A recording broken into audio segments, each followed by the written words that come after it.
Esta conferencia la organizamos en colaboración con The Valley. Hoy el ponente es Juan Pablo Vázquez, que es profesor de The Valley y es emprendedor. Y básicamente la conferencia lleva el título de Innovación Disruptiva. Solo antes de darle la palabra a Juan Pablo, solo para los que no nos conozcáis y no sepáis quién es CETECNO, nada, muy brevemente, en un minuto. CETECNO es una fundación privada sin ánimo de lucro que básicamente lo que hace es agrupar todos los actores del sector TIC, ya sean empresas, profesionales, administración pública, agentes sociales, etcétera. Toda aquella empresa, entidad, persona interesada en las tecnologías y alrededor de las tecnologías.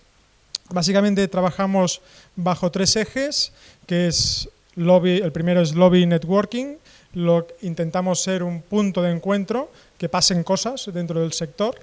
El segundo eje es el conocimiento y talento, intentamos transmitir, intentamos incorporar talento en el sector. Y por último, acción social. Tenemos un programa que se llama Estic Enllaçat, que lo que hace es aproximar la tecnología al tercer sector, ONGs, asociaciones, etcétera. Aquel segmento de la población que quizás les es más difícil acceder a la tecnología. Y esto es a lo que nos dedicamos. Os invito a consultar la web y que aquellos que queráis podéis haceros socios de forma individual y ya está. Pues te doy la palabra, Juan Pablo, muchísimas gracias. Hola, buenas tardes, muchas gracias por venir y por esperarnos. Bueno, la tarde de hoy es una tarde un poco diferente. Voy a intentar hacer un par de cosas. La primera es explicar qué es esto de la innovación disruptiva, ¿vale? Porque todo el mundo utiliza mucho la palabra, pero al final cada uno le pone el significado que quiere. Esa es la primera. La segunda, que tal vez es más importante, es que cuando una persona juzga un modelo de negocio, quieres montar algo, tu propio criterio suele ser erróneo. Y el tuyo, el mío, de cualquiera. Y hoy en día hay un método para poder hacer esto de una manera predecible y fiable. Y esto es lo que vamos a ver hoy. La última parte es un poco ver que las grandes empresas, de hecho, son las que te ayudan a crear nuevos negocios. Hay una gran confusión en el mundo de la creación de nuevas empresas, en la que la gente piensa que la teoría correcta para lanzar un nuevo negocio es la teoría del emprendedurismo, es decir, lanzar nuevas empresas. Pero eso no es así.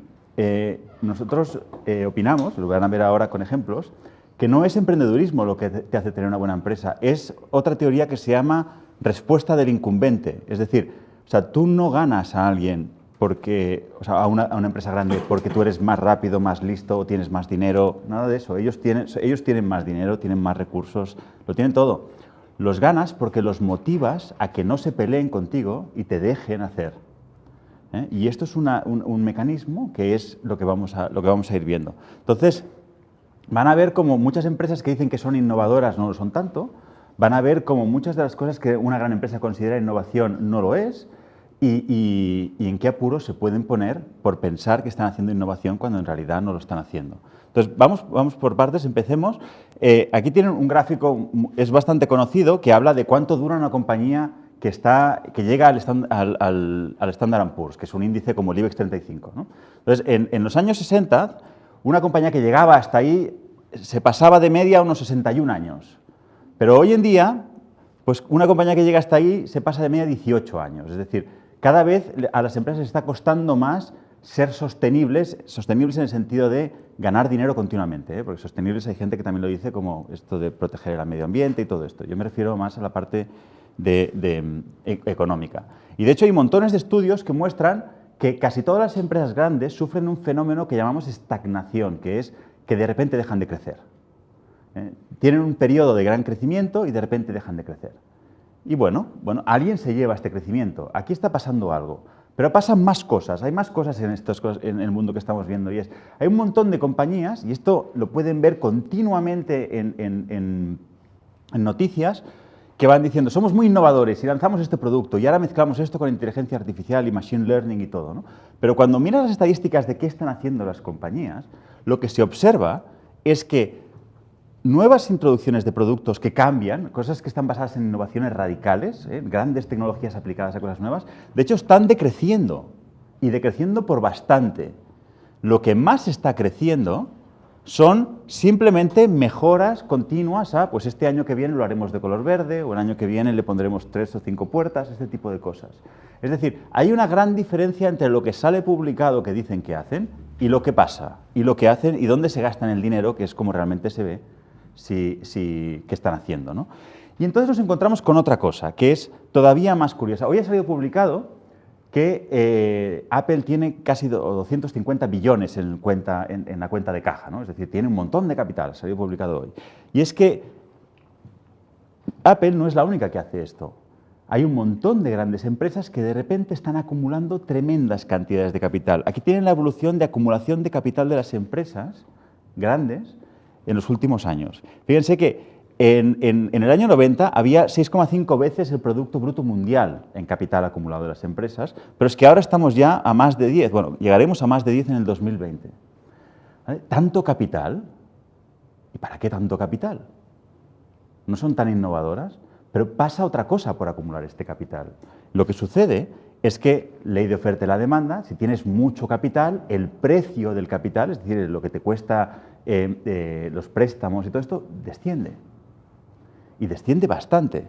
De hecho, ha pasado de los 80 de un 16,4% a ahora que está en un 5,3%. El precio del capital baja porque hay mucho capital.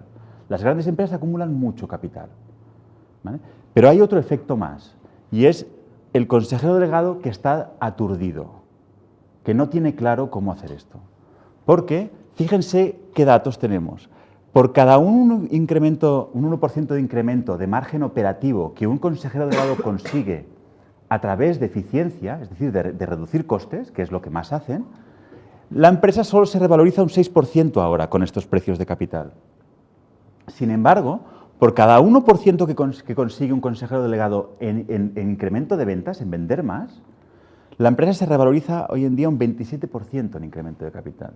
Y entonces tenemos esta situación en la que los consejeros delegados están cada vez más aturdidos con este asunto de la innovación, saben que no están en el camino correcto, no lo muestran los números, tienen un montón de capital y van ganando dinero, no lo muestran los números, pero se siente, ¿eh? O sea, cosas como, ¿ustedes qué prefieren, Walmart o Amazon? ¿O qué prefieren, Tesla o General Motors? Pues General Motors gana muchísimo más dinero que Tesla, sin embargo, hay una percepción diferente, ¿no? Hay gente que se da cuenta de que los números no lo son todo. Y esto es lo que está pasando. Tenemos compañías grandes que llaman innovación a una cosa que se llama mejora incremental, mejora sostenida, con grandes campañas de comunicación para que no se note mucho, es un poco la estrategia. Mientras tanto, estas mejoras sostenidas les dan un montón de capital y hacen planes de eficiencia, acumulan muchísimo capital y el mercado les va señalando que ya no les valoran tanto mejoras en eficiencia, sino que ahora tienen que crecer. Y esta es la situación actual. Entonces, entre medio de esto está una cosa rara que se llama innovación disruptiva. Que el palabra ya está bien, le podría haber puesto otro palabra, para que fuese más sencillo y menos confuso, pero la realidad es que la innovación disruptiva es una técnica que sirve para todo menos para lo que la oigo mencionar todos los días, que es, innovación disruptiva es una técnica que utilizamos, escuchen bien porque es bastante rocambolesco, es para matar a grandes empresas. Es el mecanismo que se usa para matar a grandes empresas. ¿Vale? Teniendo en cuenta lo que les he dicho al principio, que es, no vas a matar a una gran empresa por tener más dinero, por tener más recursos, por tener más contactos, por tener nada, porque los tienen todos ellos. Pero hay maneras de encontrarles puntos débiles. Y hoy van a haber tres maneras de poner en apuros a grandes empresas y crear una empresa nueva que las ponga en apuros porque se capitaliza sobre cosas que ellos no pueden hacer. Entonces, vamos a empezar con la primera de ellas y para eso vamos primero a la primera parte de la presentación, que es, ¿se acuerdan cuando les he comentado? El criterio de una persona no es bueno para valorar una oportunidad de negocio. Que utilice Machine Learning o no lo utilice, o inteligencia artificial o no la utilice, eso no es criterio para montar una empresa. Cuando montas una empresa, que es cuando te llama tu amigo y te dice, te invito a un café que te voy a contar mi idea, lo que suele pasar es que las ideas se encasillan en estas categorías. No les preguntaré cuál es su categoría, pero más o menos todo el mundo tiene una categoría, que es, la primera es, oh sí, qué buena idea, haz esto porque no lo hace nadie, esto no lo he visto nunca, haz esto porque no lo hace nadie. Esta es la idea de arriba, ¿no? La segunda es, sí, qué buena idea, haz esto porque todo el mundo se queja, este servicio es desastroso, está todo el mundo enfadado, así que haz esta. Después está la tercera, que yo le llamo la de Coke and Pepsi, que es esta de, no te pelees con esta gente porque esta gente son grandes compañías y te van a machacar. O sea, nadie puede atacar a grandes compañías porque te van a machacar, ¿no? Después están los que han estudiado estrategia, que te dicen este tipo de cosas, que es solamente funciona diferenciación, eficiencia o nicho. Y después hay un grupo de gente que ya son gente más mayor, managers más seniors, que te dicen aquello de, pero mis clientes son de toda la vida y esto es una barrera de entrada que una nueva empresa nunca va a poder quitarme. Y este es muy típico, sobre todo si están en sectores como el eléctrico y gente utilities, es una típica frase que se dice, ¿no? Entonces, cada uno, yo también, cada uno tenemos nuestra favorita, que es cuando quieres montar una empresa, a mí me gusta que no exista, que no lo haya visto nunca nadie, ¿no? Hay otros que no, cada uno tiene la suya. Pero vamos a hacer, les dejo esto para que escojan la suya, al final lo resolveremos a ver qué resultados han salido. Pero antes de eso, vamos a comprobar lo que les he dicho. Les propongo esta idea de negocio. Esta es una compañía que se llama HealthSpot, que hace telemedicina, ¿vale? Consiste básicamente en una especie de cabina telefónica grande donde tienes un médico en la pantalla y el médico te dice, a ver, tómate el pulso. Y entonces se abre una ventanita, una de estas ventanitas que ven aquí, y entonces te pones el aparato tú mismo y te tomas y el médico recoge los datos. Una visita normal de médico en Norteamérica son $176, una visita normal en telemedicina son 40-50 y esta compañía te cobra 60 por 20 minutos y de hecho tiene ya 43 millones en capital riesgo y creciendo. ¿Invertirían ustedes en esta compañía? A ver, que levanten la mano los que sí invertirían. ¿Nadie invertiría? De la condición de entrada, ¿no? Bueno, o sea, por supuesto, hablo en general, o sea, ya como mostrarían interés en invertir, más que llegar al precio de... ¿Sí? Bueno, sí. Muy bien. Vamos a la siguiente. Esta es una de mis favoritas, esto es, no sé si saben que carbonatar el agua, hacerla agua gaseosa, agua con gas, es una tecnología de 1903, es inglesa, es de los inventos ingleses estos.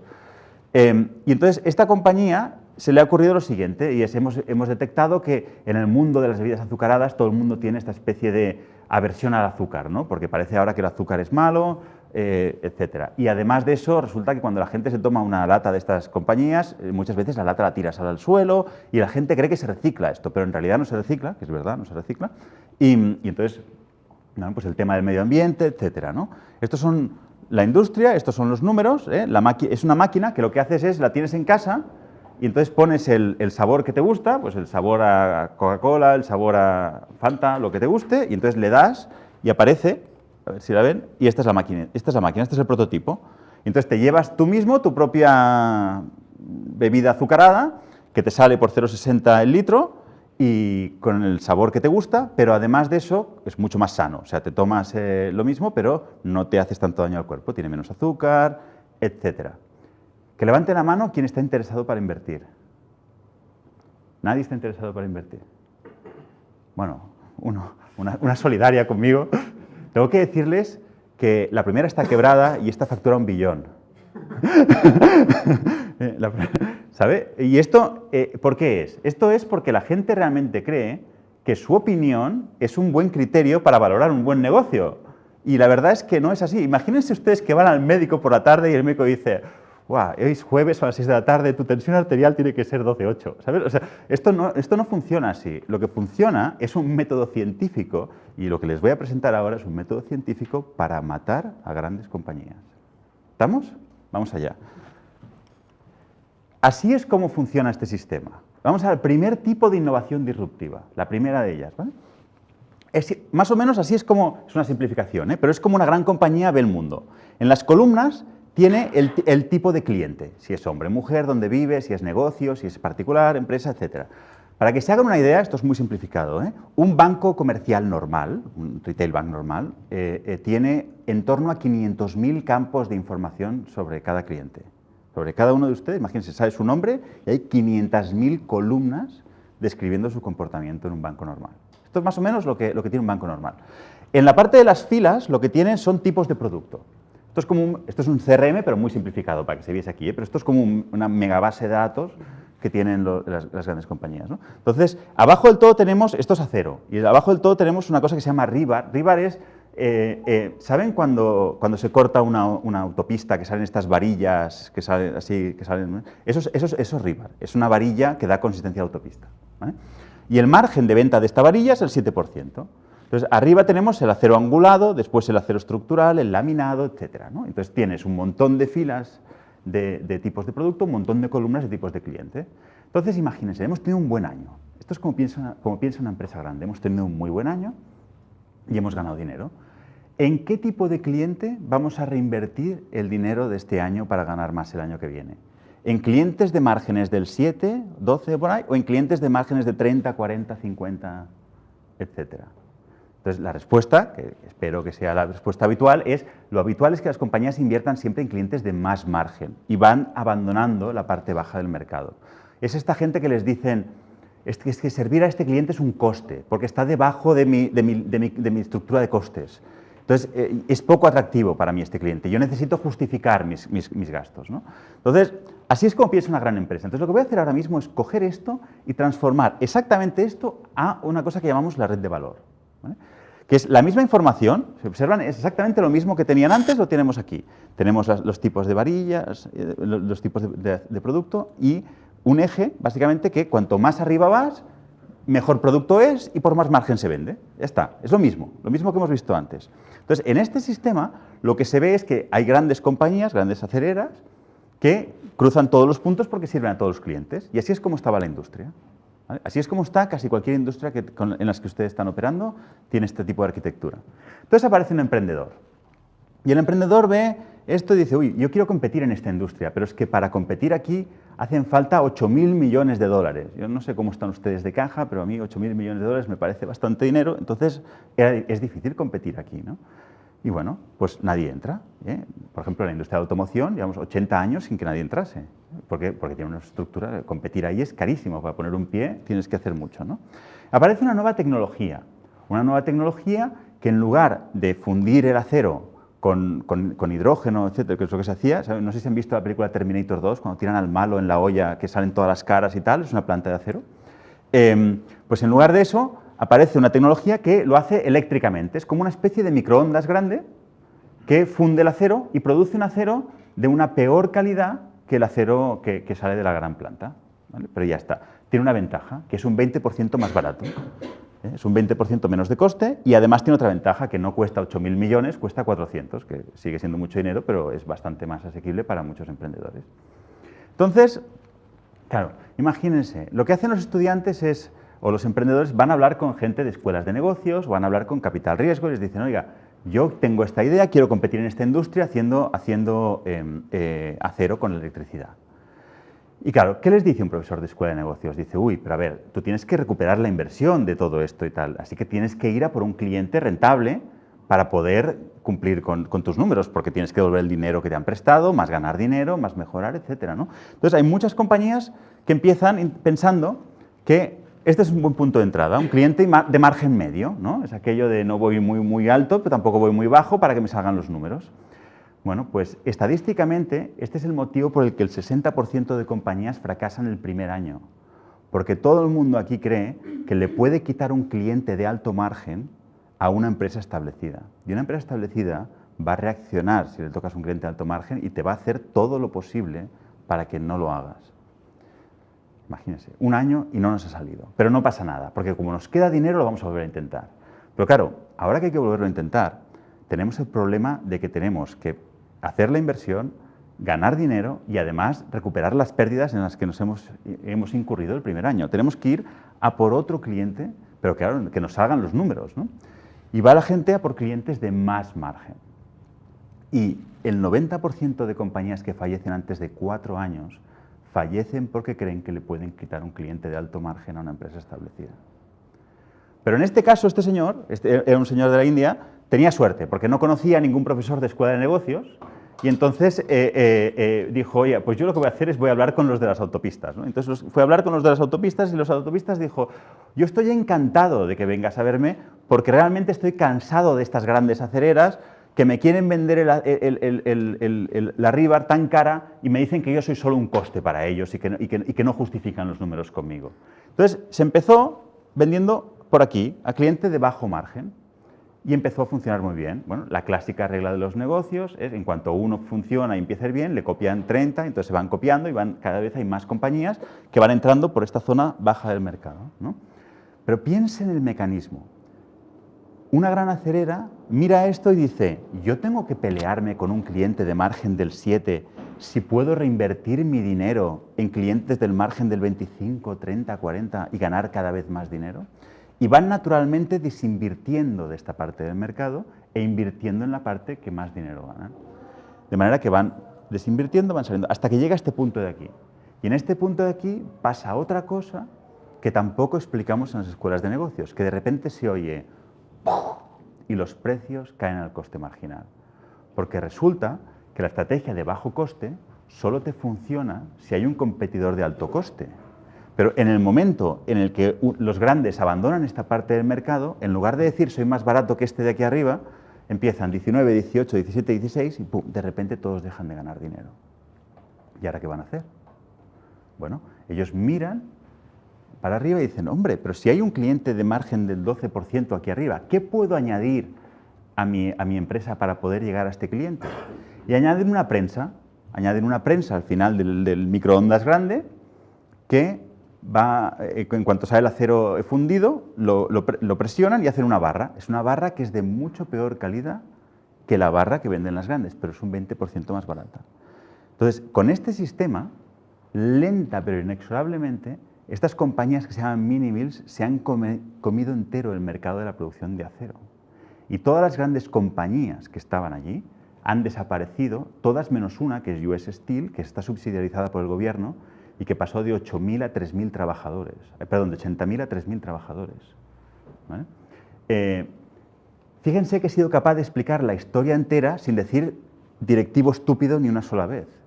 Y esto es porque es que no hay ninguna estupidez en ningún lado de la ecuación de esta competencia. Los dos directivos hacían lo que están entrenados para hacer, que es ir a por su cliente de alto margen. Pero mientras uno lo hacía para llevarse el mercado entero, el otro lo hacía para ir a por clientes de más margen donde ya no había. De hecho, en los años 90 y 2000 salían los presidentes de las grandes compañías acereras con los brazos cruzados en las revistas económicas como el mejor directivo de la década, ha revalorizado la empresa tanto por ciento. ¿Y esto por qué es? Porque a la que iba vendiendo todos los activos y todas las cosas que se utilizaba para competir en esta parte de abajo, reinvertía todo eso en clientes de más margen y ganaba cada vez más y más dinero.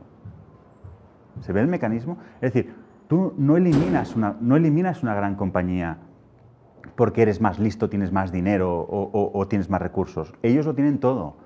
La eliminas porque la motivas a que se vaya cuando quiera competir contra ti y te deje el espacio. Haces que un buen directivo tome la decisión correcta, que es dejarte vivir para que te lo acabes cargando. Eso es innovación disruptiva, ¿vale? No es una nueva tecnología, ni es nada de lo que han oído hablar por ahí. Es eso, es un mecanismo para matar a grandes empresas. Y tenemos alguno más parecido a este. Entonces, eso es lo que funciona. Este tipo de innovación disruptiva se llama Low End Disruption, del mismo mercado traducido. Y una cosa que suelo hacer después de esto es, suelo poner ejemplos variados, para que vean de qué estamos hablando, que no tengan mucho que ver con tecnología, para que no parezca que todo es tecnología. Y en este caso, aquí tienen un ejemplo de este mismo tipo de innovación disruptiva con el pan en Valencia. No sé si saben, los valencianos, además de fumarse las toallas y todo lo que tienen entre medio, además de eso, pues hacen pan, ¿no? Básicamente es si alguien por streaming es valenciano, que no se ofenda mucho, pero en fin, total. En Valencia, igual que en el sector del pan, es un sector que se llama altamente colusivo, es decir, hay pactos de precios. Si vas en esta zona, vas a ver que más o menos la barra vale lo mismo, los precios son muy similares, y esto es porque están pactados, ¿no? Entonces, había un señor que se llama José Navarro, no sé si conocen la historia porque ha salido aquí en la televisión y es conocida, ¿no?, que dijo, pues yo lo que voy a hacer es, yo tengo mi panadería, pero voy a abrir otra panadería en otro sitio fuera de la influencia de la mía y voy a poner el pan a 20 céntimos.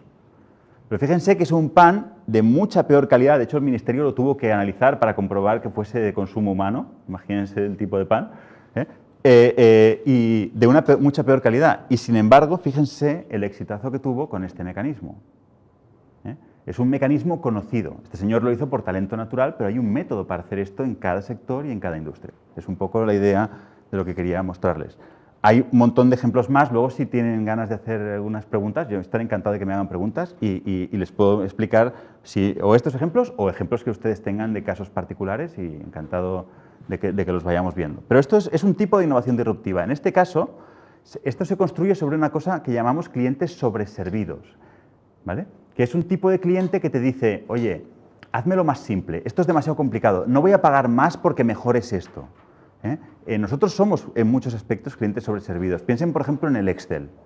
Yo creo que yo del Excel domino como un 3%, un 4%, no mucho más. Y en cambio, Excel cada año mejora haciendo cosas que están muy lejos de lo que yo soy capaz de hacer y quieren cobrarme más por eso. Y yo lo que voy diciendo es, oiga, casi con Google ya lo hago todo, porque es que no necesito tan... ¿ve? Estos son clientes sobreservidos. Y cuando vas a mirar los datos, lo que se observa es que en muchos aspectos los clientes te están diciendo continuamente, oye, que yo solo quiero las características principales, oye, que yo solo quiero que tenga un botón, que le dé y ya está, no necesito que haga tantas cosas, no te voy a pagar más por más cosas. Y esto es el tipo digamos, de pie, de mercado que se busca en este tipo de innovación que se llama, la llamamos low end disruption, pero es como de mismo mercado, no es de bajo coste, es diferente, bajo coste es lo mismo más barato, esto es bajo coste, pero además peor.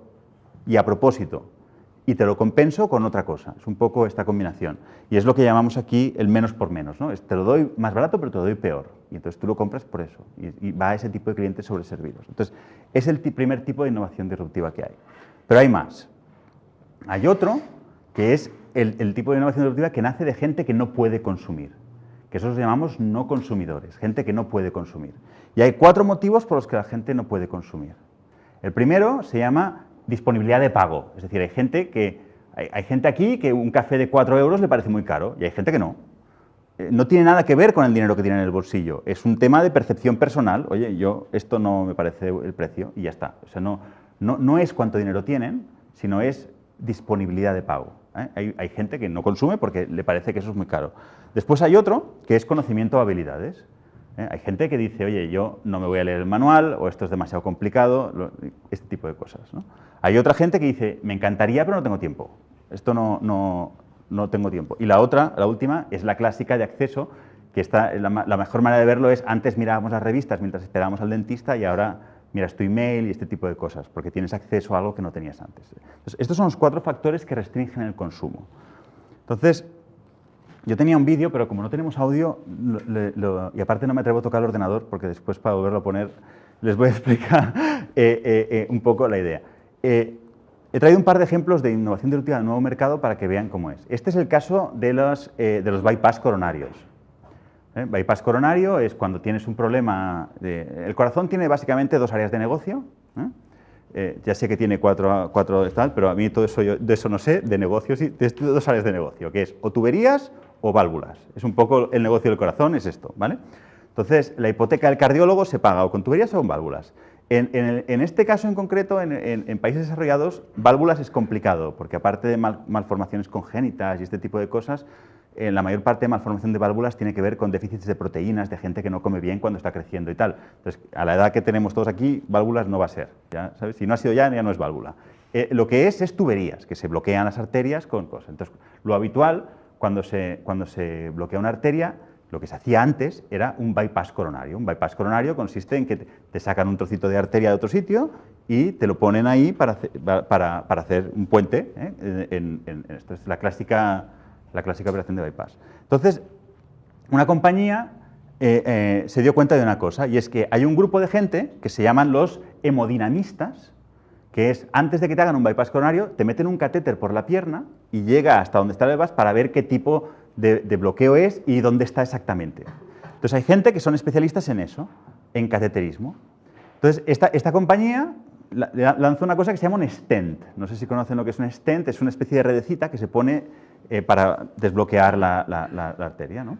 Entonces, claro, un cardiólogo, lo que pasó en realidad, esta es la historia real, fueron a hablar con los cardiólogos y dijeron, oiga, el stent es una operación muchísimo mejor que el bypass coronario, pero claro, que te abran el pecho y todo esto es bastante complicado. De hecho, además les diré una cosa, para que te abran el pecho, te paran el corazón, te tienen que bajar la temperatura, sabes que esto se baja la temperatura y además de eso, cuando te paran el corazón y lo vuelven a encender, de media se pierden 2 años de memoria. Entonces yo procuraría que fuese el matrimonio y así ahorramos tiempo, pero si no, ¿sabes?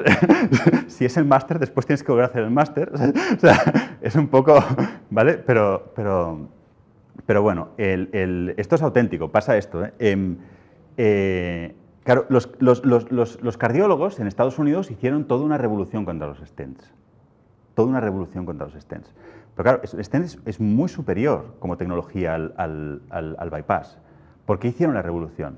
Pues porque una operación de stent es un 75% más barata que un bypass coronario.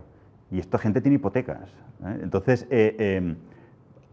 aquí no llegó todo esto, porque aquí cuando llegan las cosas ya está todo más digerido, pero en Estados Unidos fue toda una revolución. Lo que acabó pasando es que nadie quería poner el stent. Entonces, esta compañía habló con los cateteristas y dijo, oiga, ya que llega hasta ahí con el catéter, si no le importa, ponga la red y acabamos antes, ¿no? A ver qué pasa. Y empezaron así.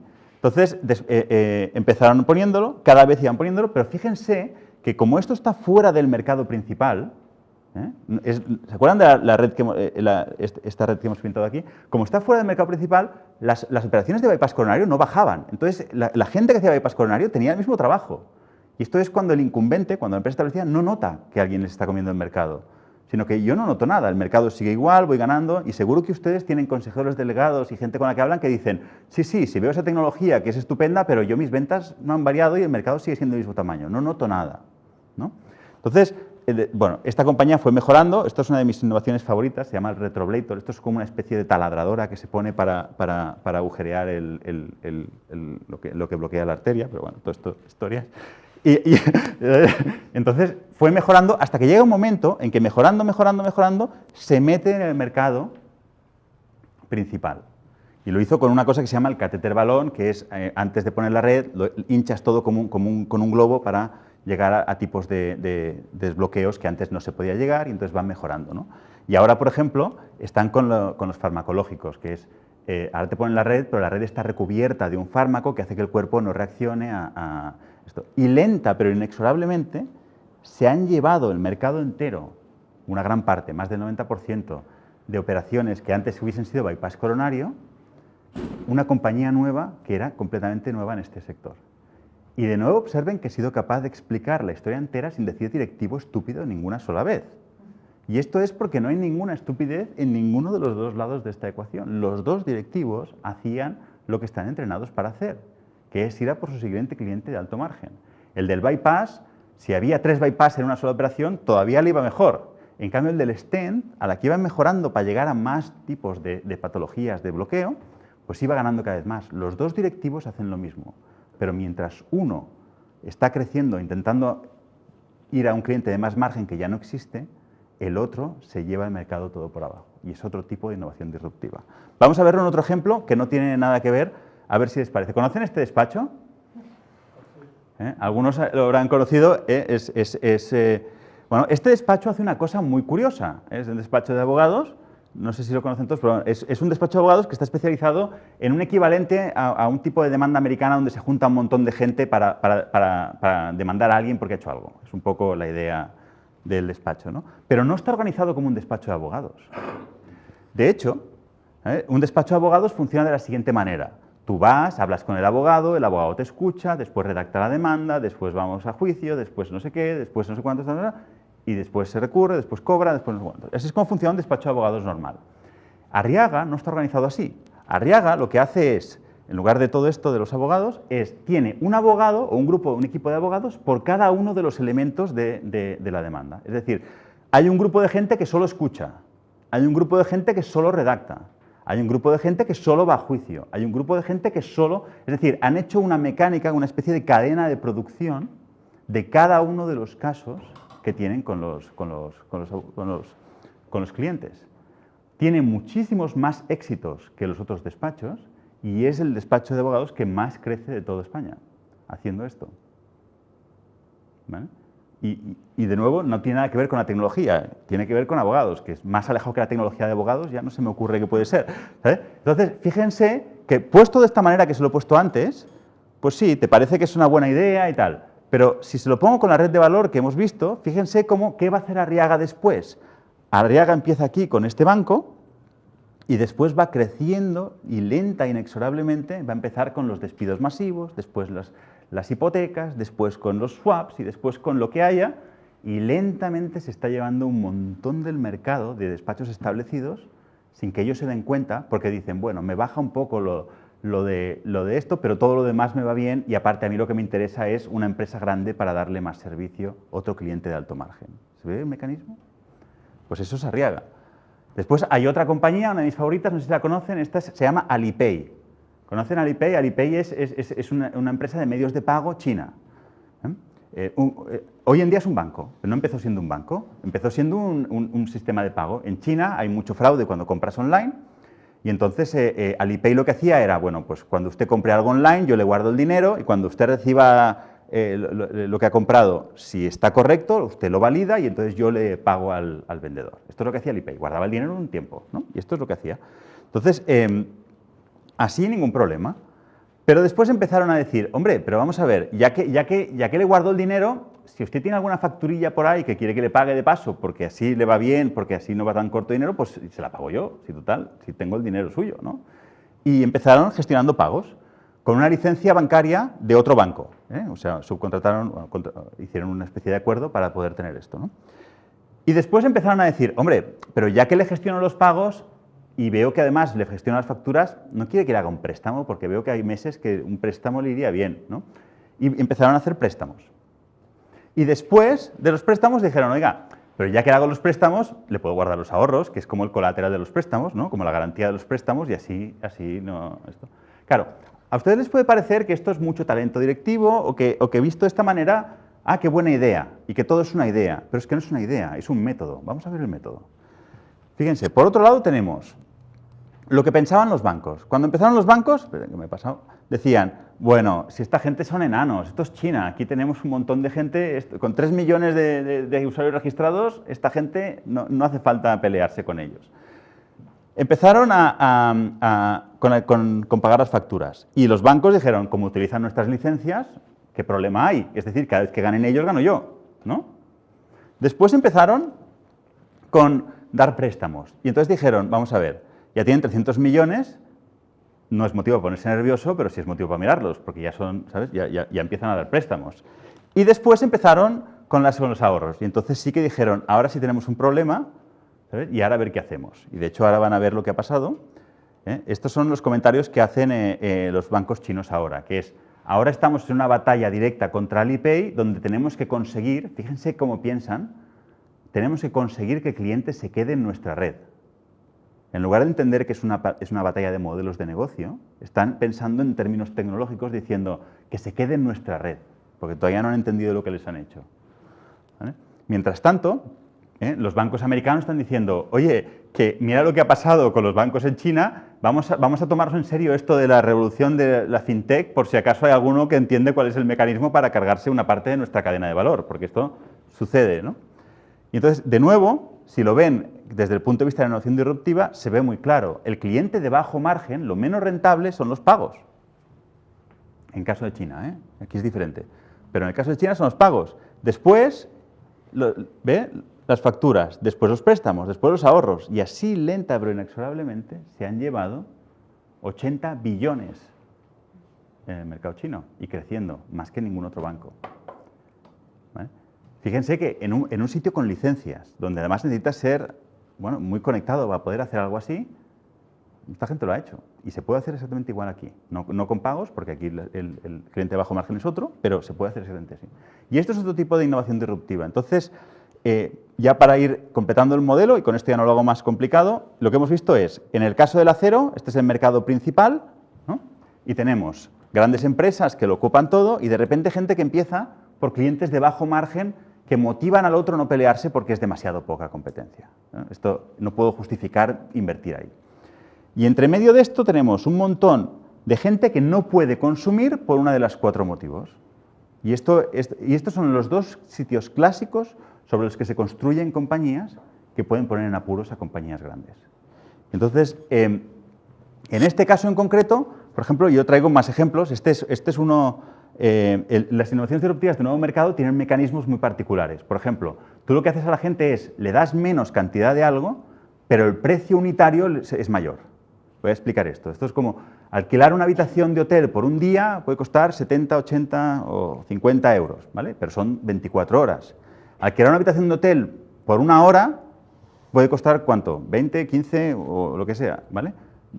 Si lo piensan, la de 24 horas por hora es mucho más barata que la de la hora. Pues esto es este tipo de innovación disruptiva. Por ejemplo, aquí lo ven con este show americano que se llama Web Therapy, donde los psicólogos te atienden en consultas de 3 minutos. No sé si lo han visto, pero es una consulta de 3 minutos. Y de hecho, claro, pagas 15 euros, que son 5 por minuto. Cuando una consulta normal pagarías 50, pero son 60 minutos, ¿no? O sea, Zara es lo mismo. O sea, tú te compras algo en Zara y es más barato, o era, ya ahora es diferente, pero es más barato que otro. Pero la ropa de Zara a los 6 meses se desintegra, pues como Star Trek, ¿sabes? O sea, algo así. ¿Sí o no? No te dura lo mismo que dura otra ropa, ¿no? Y esto, pues, se ve el menos por más, pues esto es el mecanismo, ¿no? Y si si tienen su propia editorial, pues lo mismo. Hay gente que publica con su propia editorial que tiene el mismo caso. Y es un tipo de innovación disruptiva muy clásico conocido. Aquí les he puesto un montón de ejemplos donde se ve todo esto. Luego, si quieren hacerme un poco de debate, que me encantaría hacer debate, pues los comentamos, ¿no? Entonces, para ir completando el modelo, hay 2 tipos de innovación disruptiva. Hemos visto el mismo mercado. Esta es la de nuevo mercado, que es gente que no puede consumir y que hace esto, que es, les das menos, pero por más. Más unitariamente. Y estos son los 2 mecanismos por los que pones a una gran empresa en apuros. Pero tenemos un problema todavía peor. Y es que, claro, los profesores de escuela de negocios, todo esto no lo han vivido. Lo que se enseña en una escuela de negocios, lo que se enseña habitualmente, es lo que se vivió en el siglo XX, que es lo que les gusta ver, que es esta especie de nuevas tecnologías que son como una bomba H, que llegan y ¡pumba! Y hacen quebrar a todo el mundo en un año y medio, 2, y cosas así. Y esto en el siglo XX pasaba mucho, ¿vale? En el siglo XX había muchos menos consumidores sobreservidos, lo que comentaba antes, gente que decía hazme lo más simple y tal. Había gente que necesitaba que las cosas fuesen mejores porque te estabas jugando, por ejemplo, ibas al supermercado, las tecnologías de conservación de latas no eran muy buenas y te podía dar algo por comerte aquello. Estas cosas hoy en día, no diré que no pasan, pero son significativamente menos, ¿no? En cambio, las escuelas de negocios siguen explicando la batalla de ayer, que es, no, aquí lo que importa es que alguien venga con una idea y sea como una especie de bomba H, que aquello lo arrase todo enseguida, ¿no? Y en este tema pues hay ejemplos paradigmáticos, y el ejemplo más paradigmático es el de la fabricación de neumáticos, que es una historia real de cómo todas las compañías fabricantes de neumáticos norteamericanas quebraron por la entrada de Michelin, que es una compañía francesa que además de yogures hace neumáticos, que es básicamente los franceses, es lo que hacen, ¿no? En el caso de ruedas de neumático, la tecnología que se utilizaba era una cosa que se llamaba trenzado, que consiste en hacer como una especie de trenza con la goma y después la prensabas dando con calor y te quedaba el neumático. Entonces los coches de las películas estos antiguos que se ven, todos estos llevan este tipo de rueda. Y los franceses desarrollaron una cosa que se llama la rueda radial, que es la actual que tenemos, que es una especie de horma metálica que se pone dentro del neumático que hace que cuando fundes la goma, pues la distribución de goma sea mucho más uniforme y entonces el neumático pues sea mejor, es decir, el desgaste sea mucho más regular, vibre menos, etcétera, ¿no? Entonces, producir esto es muy complicado, o sea, explicado parece muy sencillo, pero los franceses empezaron con la primera patente en 1913 y la primera rueda radial masiva se comercializó en 1950, es decir, se tardó mucho tiempo. No tenía la tecnología que tenemos ahora, pero es que además producir neumáticos en serie de calidad es muy complicado, es mucho más complicado de lo que parece. De hecho, por ejemplo, no sé si recuerdan que hace como 10 o 15 años hubo una partida de Ford Explorers de Estados Unidos que a la que pasabas de 60 por hora, el coche perdías el control y se te iba. Bueno, pues eso se pudo tracear a una huelga de una fábrica de productores de neumáticos, que eran los neumáticos que cuando pararon la producción y la volvieron a encender, salió un batch que se llama, bueno, un paquete de neumáticos que tenían problemas de estabilidad y tal, y hacer neumáticos es más difícil de lo que parece. Pues esa es un poco la idea. Entonces, para hacerlo rápido y explicarlo rápido, esta es una industria que está clásica como las que ustedes conocen, que es, hay 5 grandes competidores, de los cuales 2 son grandísimos y que lo dominan todo. Esto es un poco lo que pone aquí con un montón de palabras, ¿vale? Estos 5 competidores utilizan un sistema que es, ellos venden el neumático al fabricante a precio de coste casi, ganan casi nada. Y todo el dinero lo hacen con el mercado de reemplazo, porque lo que hace la gente habitualmente, que me imagino yo lo hago, la gente lo hace, que es cuando tienes que cambiar las ruedas del coche, dice, te preguntan, ¿qué les pongo? Y tú dices, pues pone lo mismo porque me ha ido bien, no sé valorar. Pues eso es lo que pasaba, ¿no? Entonces, esto es lo que pasó. En cuanto Michelin entró con los neumáticos, destruyó a todos los demás. Y este tipo de cosas se ve en química, se ve en un montón de sectores en el siglo XX, que son como emprendedores. De hecho, no se conoce un economista que se llama Schumpeter, que es uno de los más famosos en economía, pues que habla de eso, ¿no? Él dice, o sea, las industrias son estables, dice, pero de repente aparece un zumbao que monta una empresa y lo habitual es que el zumbao quiebre. Esto es lo normal, pero a veces no quiebra, y entonces cuando no quiebra se carga a todos los demás. Y lo llamamos destrucción creativa. Esto es el proceso de destrucción creativa. Entonces, esto es lo que pasó, ¿no? Y esto, ya le digo, esto hoy en día es más difícil de ver, de hecho ni siquiera pasa tan rápido, pero antes pasaba muy rápidamente, ¿eh? Y es el mecanismo. Entonces, ¿qué pasa? Pues que los profesores explican esto continuamente. Entonces, si lo trasladamos a nuestra red de valor, lo que se ve es que del montón de competidores que había haciendo neumáticos hace 100 años o lo que sea, se han ido fusionando y juntando y colaborando y tal, haciendo cada vez mejores productos, pero no se equivoquen, no por el consumidor, sino porque cada uno de estos productos se vende por más margen, por más dinero. Eso es lo que hacen los directivos bien entrenados. Entonces, al final, en este caso, por ejemplo, pues esta es la rueda del coche Model T, que era una rueda de carro de caballos, no era de coche. Después, una rueda más ancha, una rueda que no vibre con más velocidad, una rueda que dure más tiempo, etc., ¿no? Entonces, lo habitual es que cuando tú entres, lo que llamamos una disrupción high-end, una por arriba, es que te mueras.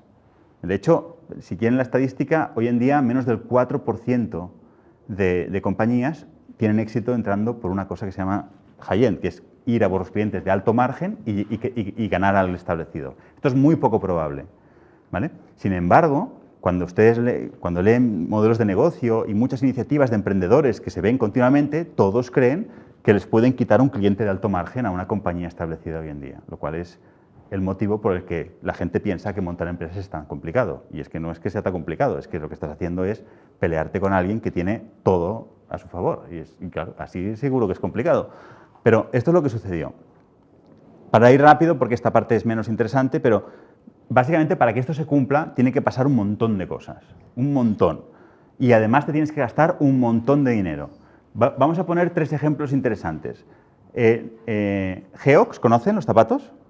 Los zapatos Geox. ¿Sabe cuánto costó Geox montarla? ¿Alguien lo sabe? 1 billón de euros. 1 billón de euros para hacer zapatos. Piense que ustedes y yo podemos hablar ahora con productores de zapatos en China y por 200.000 euros tenemos la empresa montada y funcionando, ¿vale? Pero Geox costó 1 billón de euros. Tesla, otro caso, también, ¿cuántos billones lleva ya? Un montonazo, ¿no? Hay una de mis favoritas, no sé si la conocerán, se llama Chobani, es una compañía norteamericana que hace yogur, es un tipo de yogur griego, que lo hace un turco, o sea, no sé por qué el hombre hizo yogur griego, pero bueno, esta se ha llevado el 40% de mercado de Procter & Gamble y de los competidores en esto, y se ha gastado 1,2 billones en hacer yogur. 1,2 billones en hacer yogur. ¿Quieren probar de ir a un banco aquí y decirle que quieres hacer un yogur 1,2 billones de préstamo? Bueno, pues es este tipo de mecanismo, y es un mecanismo carísimo de montar que requiere un montón de características que son poco habituales, ¿vale? Entonces, ejemplos hay un montón, pero son muchos del siglo XX. Por ejemplo, cuando las lámparas de gas fueron reemplazadas por las lámparas incandescentes. Las de gas se caían al suelo y provocaban un incendio. Las incandescentes no tenían... Este tipo de cosas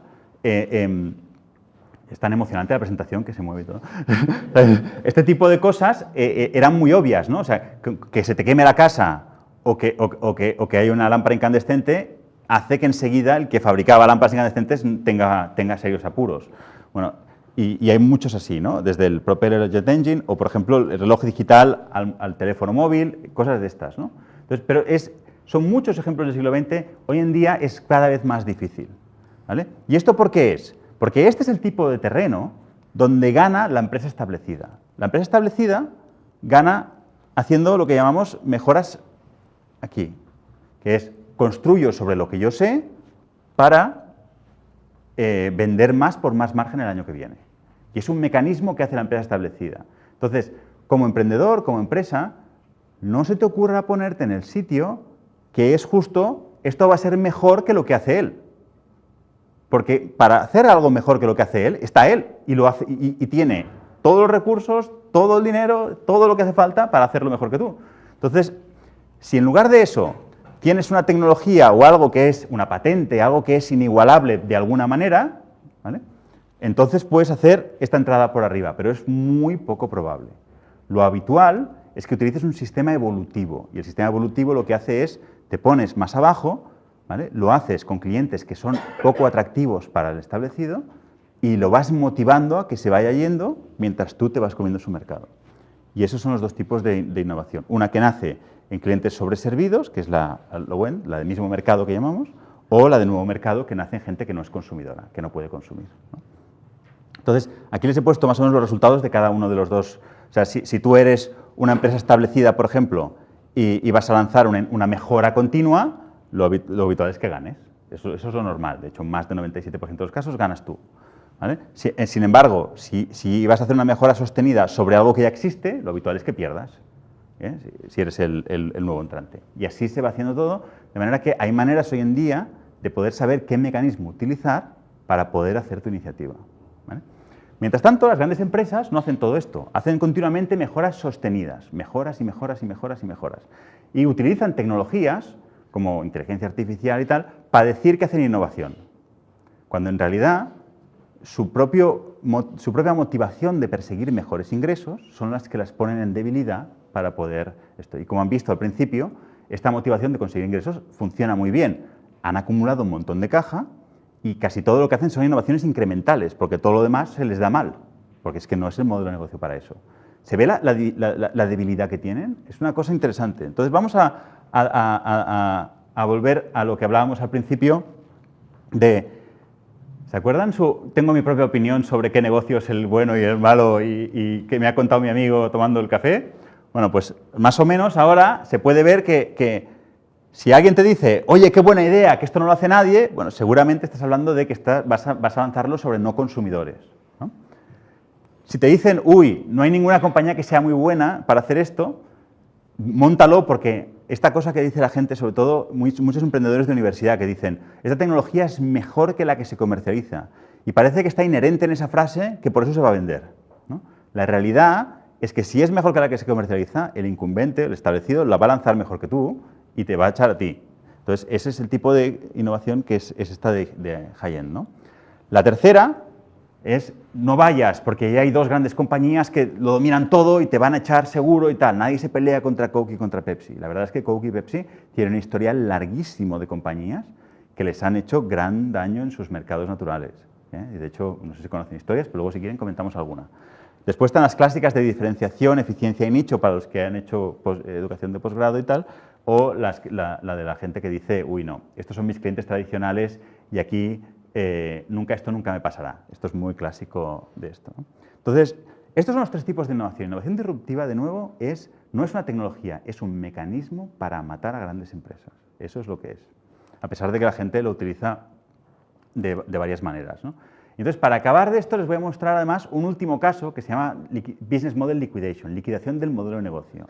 Y es cuando no solamente montas la empresa y disruptas al grande, sino que además te quedas tú con los activos del grande. ¿Ustedes se imaginan que Telefónica les llamase para decir, oiga, esta parte de los servidores mejor llévamela tú? ¿Te imaginas una cosa así? Un mundo al revés, en lugar de pelearlo tú. Pues esto es lo que pasó en realidad y es un caso estereotípico de algo que es un caso real muy dramático. O sea que para la parte final esto mucho drama viene. ¿Preparen? Este es el caso de dos compañías, una que se llama Dell y otra que se llama ASUSTeK. ASUSTeK es la matriz de una que se llama Asus, que es la que se conoce, ¿no? Y esto, a principios de los 90, Dell fabricaba todo, tenía todo, y ASUSTeK fabricaba los Simple Circuit Boards. Una especie de... ¿Sabe la placa base de un ordenador que es verde grande? Pues hay plaquitas más pequeñitas, a veces, pegadas a la placa base. Pues eso, los circuitos de eso, ¿no? Y hacían un trabajo estupendo, ¿no? Es una empresa de Taiwán, hacían un trabajo estupendo. Entonces, un buen día, los de ASUSTeK van a hablar con los de Dell y les dicen, oiga, señores de Dell, miren, hemos estado produciendo estas plaquitas y hemos hecho un trabajo estupendo. Si lo piensa, usted no debería hacer la placa base. Hacer la placa base no es un negocio principal, es el nuestro. Y además lo podemos hacer por un 20% menos de coste. Los señores de Dell miran, hacen los números, tal, hombre, qué bueno eres. Y además del 20% de coste, todos estos activos, hacer placas base es un negocio muy intensivo en tecnología, es de estos que van, ¿saben?, con vestidos de blanco todos porque el polvo que se mete en la placa, bueno, es una cosa, es intensivo en activos. Esto es un coste importante en mi cuesta de resultados. Si ya no las hago, te lo puedo pasar todo y, oye, me va a sentar fantástico en mis números, ¿no? De manera que se lo envían, ¿vale? Fíjense que los ingresos de Dell no les afecta para nada, pero en cambio su rentabilidad se dispara, porque una parte muy pesada de su balance se alivia, ¿vale? Los ingresos de ASUSTeK se disparan y la rentabilidad de ASUSTeK se dispara también. A una compañía le sienta muy bien salir y a la otra le sienta muy bien entrar. Y los dos continúan haciendo negocios habitualmente. Pero al cabo de un tiempo, los señores de ASUSTeK van a hablar con los de Dell y dicen, oiga, señores de Dell, pero piénsenlo. Hacíamos los circuitos, ahora hacemos las placas base. Si lo piensan, ¿por qué usted tiene que ensamblar el ordenador? Ensamblar el ordenador no es un negocio principal, es el nuestro. Y además lo podemos hacer por un 20% menos de coste. Claro, los de Dell miran y dicen, ostras, tú, toda esta gente que tenemos aquí, ¿sabes? Las unions, los sindicatos y todo esto es un coste tremendo para mí. Es la parte más pesada de mi balance. Y claro, esta gente lo puede hacer por un 20% menos de coste y además me quito todo este problema del balance. Así que se lo envían. Fíjense de nuevo que los ingresos de Dell no se afectaron para nada. Su rentabilidad se disparó. Y los ingresos de ASUSTeK se dispararon, su rentabilidad también. A una compañía le sentó muy bien salir, a la otra entrar. Y los dos continuaron haciendo negocios como siempre. Pero claro, al cabo de un tiempo, no sé si esto se empieza a ver el patrón, pero al cabo de un tiempo, los señores de ASUSTeK van a hablar con los señores de Dell. Y dicen, señores de Dell, vamos a ver.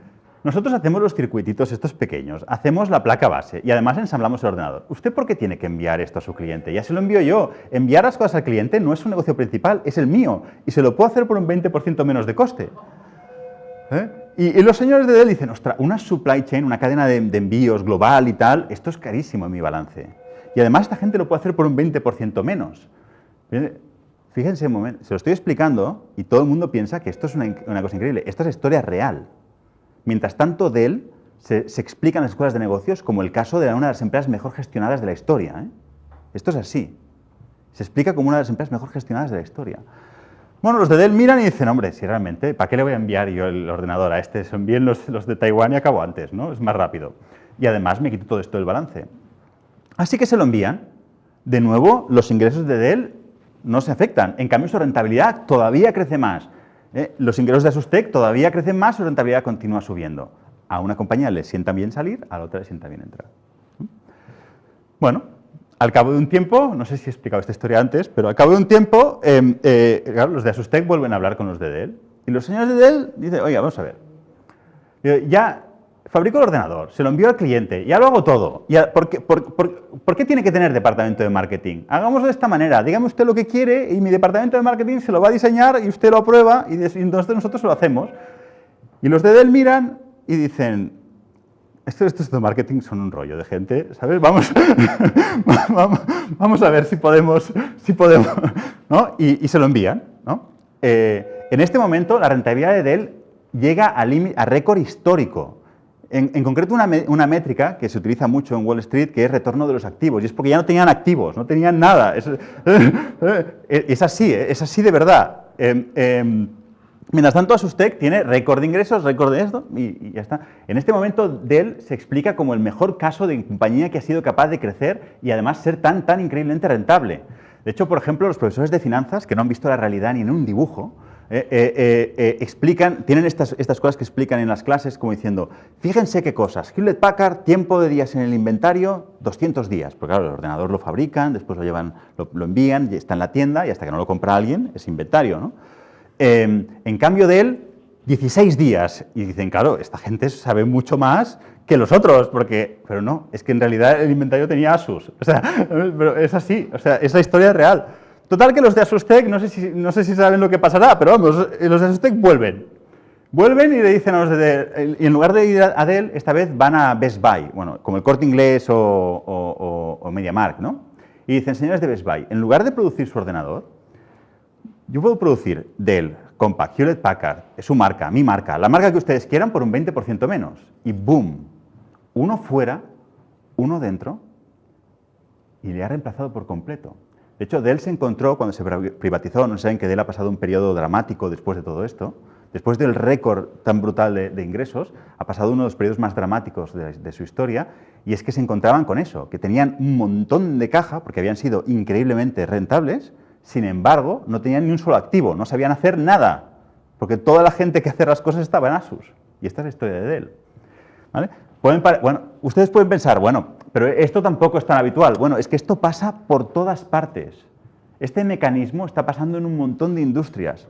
Por ejemplo, los departamentos de tecnología empezaron subcontratando piezas simples de código, tonterías de código, a unos colgados de la India y tal, que no sé qué, que lo hacen más barato porque es mano de obra más barata y tal. Y hoy en día estas compañías, que ustedes las conocerán, son tremendas compañías de miles de personas que se están comiendo toda la parte de producción. Los fabricantes de automóviles empezaron subcontratando a lo que se llama Tier 1, nivel 1, proveedores nivel 1, ¿vale? Y fíjense, Ford y General Motors, los dos en bancarrota en Chapter 11, teniendo que rehacer sus cuentas, ¿vale? Las compañías de petróleo, hoy en día los que extraen el petróleo son compañías que ustedes nunca las han oído hablar. Y en cambio las compañías de petróleo hoy en día son como grandes compañías de marketing, que te sale aquello de BP y tal, todo verde y tal, como protege el planeta y salva las ballenas y todas estas cosas, ¿no? ¿Vale? Las compañías farmacéuticas empezaron subcontratando pequeñas partes del proceso de la fase 3 de pruebas de medicamento a unas compañías que se llaman CROs, que son Contract Research Organizations, y hoy en día casi ninguna gestiona entero ya el proceso de aprobación del medicamento, lo hacen estas compañías. Y mi favorita, que es los analistas de Wall Street, que han subcontratado su pensamiento a los de Bloomberg, y ahora hoy en día ya para ser de Wall Street solo necesitas ser guapo o guapa para que te contrate un banco de inversión. Pues esto es la historia de Michael Bloomberg. Y hizo Michael Bloomberg uno de los hombres más ricos del mundo. Y esto se llama Business Model Liquidation, y es un mecanismo muy perverso que es una parte de innovación disruptiva de nuevo mercado, de la que hemos visto de los stents y todo eso. Entonces, para terminar, y si tienen preguntas me encantará, las grandes compañías están en serios apuros, ¿vale? Lo que ellos llaman innovación en realidad es mejora sostenida, ¿vale? Lo que ellos llaman poner tecnología en realidad es vender el producto por más margen, y necesitan ayuda para hacer este tipo de innovaciones disruptivas. Una compañía establecida también puede hacer innovaciones disruptivas, no es monopolio de los emprendedores, ¿vale? Y después la otra cosa es que ya sé que oirán la palabra disruptiva continuamente todo el día, pues está muy de moda y tal, pero en realidad innovación disruptiva es un mecanismo para matar a grandes empresas. Es un proceso evolucionario donde el pequeño se va comiendo al grande, motivando al grande a que no se pelee contigo, sino que te ayude a crecer, porque son buenos profesionales que toman la decisión correcta, que es ir a por su siguiente cliente de alto margen. Y es lo que quería contarles. Muchas gracias.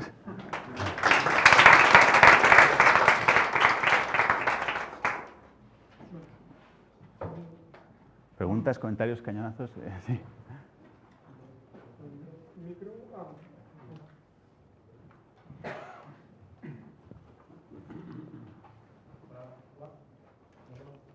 ¿Se oye? No. ¿Se oye? Ah, es que no se oye por aquí y no se oye por aquí. Perfecto, gracias. Bueno, gracias por la presentación fantástica. Enhorabuena. A mí me gustaría solo una pequeña frase. Esta última que pones, ¿sí?, de focalizarte en tu core competence, A mí me lo han dicho un profesor en mi escuela de negocio hace 10 años, en mi máster, en mi MBA de una de las escuelas de negocio principales de este país. A mí me han dicho exactamente esa frase. Tú tienes que focalizar en tu competencia. Por ejemplo, lo que hacías tú, en Apple, solo el diseño.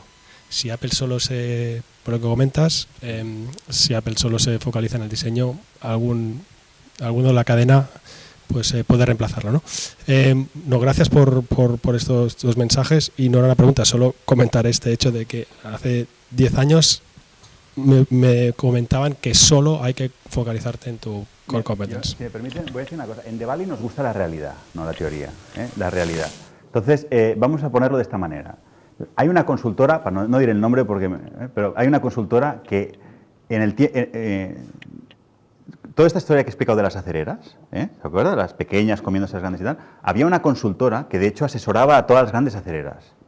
Y era una consultora famosa por eso, por enfócate en tu competencia principal, ¿vale? Y esta consultora fue la que iba recomendando a las grandes que vendiesen los activos de bajo margen para ir a por el siguiente cliente de alto margen. Es decir, pero, de nuevo, la realidad... Esta consultora, después de darse cuenta del desmadre que había provocado en la industria, se pasó, y ahora lleva ya 15 años, con la otra historia, que es aquello de crecen tus mercados complementarios, lo llaman adjacent markets. Es la misma consultora.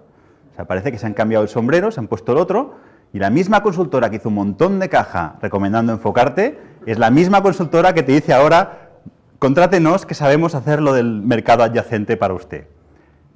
Yo creo que la próxima vez que hables con el profesor le cuentas la historia de verdad.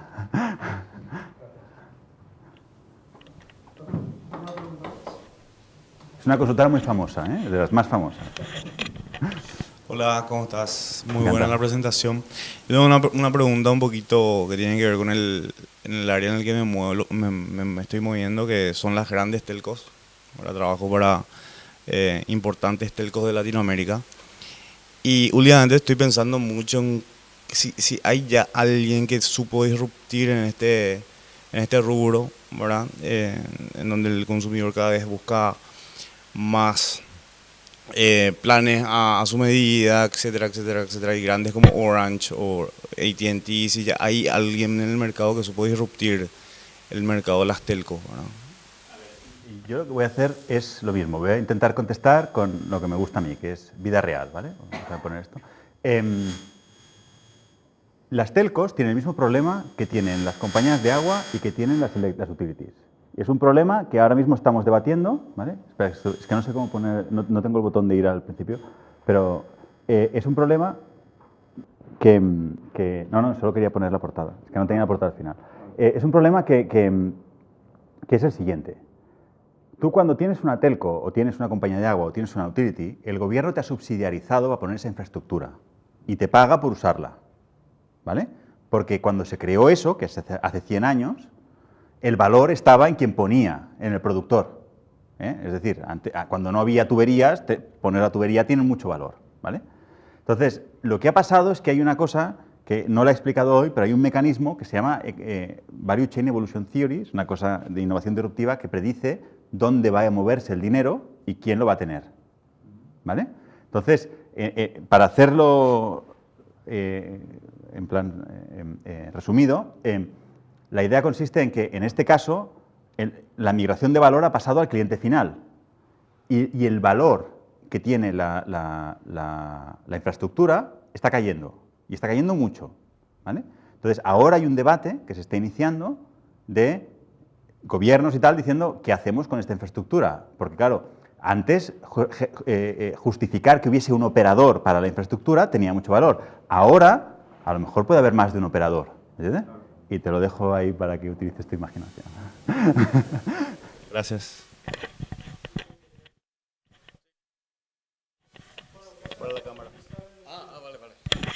Bueno, pues también muchas gracias por la presentación. Mi pregunta es, en la gráfica de ASUS y Dell, ¿cómo se protege a ASUS contra aquel que ha pasado a Dell? ¿Cómo se protege a Sí, sí. ¿A Dell te refieres? ¿Cómo No, proteges? ¿cómo lo hace Dell, ASUS que no lo pasa lo mismo otra vez que ellos han hecho a Dell, digamos? Efectivamente, bueno, es lo que te contaba. O sea, innovación disruptiva es un mecanismo devolutivo. Es decir, tú cuando te conviertes en el dinosaurio, alguien va a venir por abajo, ¿vale? ¿Las empresas no aprenden? No, las empresas, a ver, no es que no aprendan, es que tienes que estar dentro de una gran empresa. Hay unos incentivos muy fuertes para solamente aprobar lo siguiente de alto margen. Y la única solución que tiene una gran empresa, que es lo que haría Asus o lo que haría otra, es montas una unidad de negocio independiente fuera de tu empresa con la misión de disruptarte a ti. De manera que el siguiente también es propiedad tuya. ¿Vale? ¿Verdad? Sí. ¿Vale? Así es exactamente eso. Pero eso es mucho más difícil de hacer que de decir, ¿eh? O sea, porque hay casos de compañías que lo han hecho, pero en cuanto empieza a crecer, llegan esos incentivos de, wow, si gana ese dinero y centralizamos, nos beneficiaremos de economías de escala y entonces ganaremos más. Y lo que hacen al centralizar es la desnaturalizan y entonces ya no crece más y se queda encallada. Hay varios casos así de compañías que lo han intentado. Es bastante más difícil, pero en realidad es un proceso evolutivo sobre cómo matar a grandes empresas. Es bastante perverso todo esto, pero sí.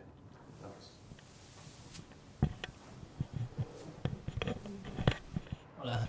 Te quería preguntar por las aceleradoras de las grandes compañías ahora, tipo Wayra o SEAT, que también ha sacado la suya. Creo que casi la acabas de contestar. Te quería preguntar si lo hacen para destruir la innovación que le pueda comer terreno a él, o realmente lo hacen para conseguir una innovación dentro de su propia empresa. ¿Puedo contestar sin filtro o con filtro? Sin filtro. Mira, voy a contestar sin filtro. A un consejero delegado hay una cosa que le gusta mucho más que su primera, segunda y tercera mujer, ¿sabes? Que es su silla. Eso es lo que más le gusta, ¿vale? Entonces, hay una gran preocupación por parte de los consejeros delegados de que, aunque entreguen buenos números, parece que están haciendo algo mal. ¿Sabes lo que quiero decir? Y las aceleradoras, excepto muy pocos casos, son cosas cosméticas, ¿vale? Excepto muy pocos casos. Alguno hay, pero muy pocos casos. Son en realidad cosas cosméticas. Son para que cuando le pregunten al consejero delegado, ¿está usted haciendo algo de eso? Te diga, sí, lo estamos haciendo. Pero es bastante cosmético. Buena pregunta. Si quieres te contesto lo que nosotros vemos en Devaley. Nosotros trabajamos con algunas empresas que nos están pidiendo cómo ser innovadores. Hay algunas que realmente sí que creen en ello, y estoy de acuerdo con Juan Pablo. Yo creo que ahora hay mucha incubadora o aceleradora corporativa que es una operación de marketing, que simplemente lo hacen para hacer una nota de prensa y para que cuando el consejero delegado pregunte tengan una respuesta, pero realmente los proyectos que están haciendo no van a ningún lado. Otras empresas yo creo que están bastante más preocupadas por su situación actual y la que les va a venir dentro de poco tiempo, y sí que están haciendo iniciativas bastante importantes para innovar, ¿vale? De hecho, algunas nos preguntan, oye, queremos hacer intraemprendimiento. Esto del intraemprendimiento también es muy peligroso, porque al final todo el mundo ha escuchado la teoría de lo que hace Google, esto que te deja un 20% de tu tiempo. A día de hoy eso es mentira, es mentira y no existe. Y parece ser que, por lo que he oído, que es mentira en Google también, ¿vale? Es decir, tu 20% del tiempo, si quieres venir los sábados a trabajar y los domingos, ese es tu 20% del tiempo. O si quieres venir a trabajar hasta las 12 de la noche, lo puedes hacer y puedes innovar todo lo que quieras. Pero en realidad aquí, cuando quieres hacer, sobre todo innovación disruptiva, ¿vale? Lo que tienes que, no puedes hacerlo con gente de dentro de la empresa, porque lo contaminaría todo, ¿vale? Otra cosa es que tengas una persona, ¿vale?, de dentro de la empresa. Muchas veces nosotros lo que hacemos es que les decimos a las empresas, tú puedes generar la idea, porque al final las ideas de gente de dentro sí que pueden ser muy buenas, pero los que lo tienen que desarrollar tienen que ser gente de fuera. Por eso a veces es más interesante para las empresas o comprar una startup que ya lo está haciendo fuera, o montar una empresa, como dice Juan Pablo, y que ellos sean los que lo desarrollen. Porque si lo haces 100% con gente de fuera, eso no va a funcionar. Ni el director les va a dejar el tiempo para hacerlo, y sobre todo porque están muy contaminados, y eso no va a pasar. De hecho, no sé si sabéis, pero en Google esto del 20% dicen que es la regla del 120. Es decir, haces tú 100 y entonces haces un 20, ¿sabes? Lo que tú decías, sí, sí, justo. Lo dicen 120. Perfecto. Pues ¿Más preguntas? Muchas... ¿Alguien quiere comentar algo con Juan Pablo? Muchas gracias, Juan Pablo. Muchas gracias, Gonzalo, de Valley, por esta sesión que ha sido súper interesante. Muchas gracias por venir, ¿eh? Hasta luego.